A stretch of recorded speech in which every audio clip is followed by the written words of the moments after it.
met with a casting director who said once, like, they have a great respect for the training. And I remember when I came into the business, my mum was a history teacher, my dad's a research scientist, and I thought these are industries that they both trained really hard for. And I thought if I'm gonna just get my collar here, there we go.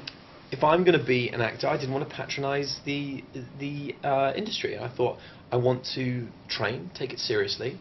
And so I trained for 3 years at the Royal Academy, and there is a great respect for that, and I think rightly so. I put myself through a very rigorous training process, and it stood me as a process in really good stead for the work that I've done, whether it be theatre, film or TV. But I remember a casting director saying to me, just very fundamentally, that there's a real lack of men in America, and even their leading guys are boyish. Your Johnny Depps, your Brad Pitts. They're such good-looking guys, your Leo DiCaprios. There's something sort of eternally youthful and boyish about them. And you look at your kind of Eric Banners and your Russell Crowes and your Mel Gibsons, and it's no mistake that these kind of more manly men are imported from places where clearly we're feeding them a lot of porridge, or just, we're down in the mines, whatever it is. So, combination of all those things, and that I'm quite sure that we're cheaper as well. That all helps, You're a Welshman working in the States on a really big program. Yes. What is the public's reaction to you? The American public or the public back here?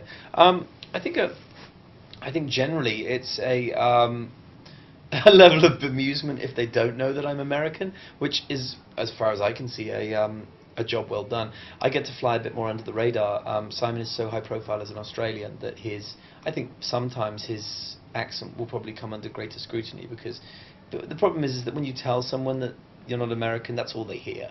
I've done, my most ridiculous experience recently was I put down on tape for a film, and they'd seen my reel and it was all American, and the British casting director told my agent that my British accent wasn't good enough. They're like, his English accent isn't good enough, and they're like, well, he's English, right? And they're like, oh, we thought he was American.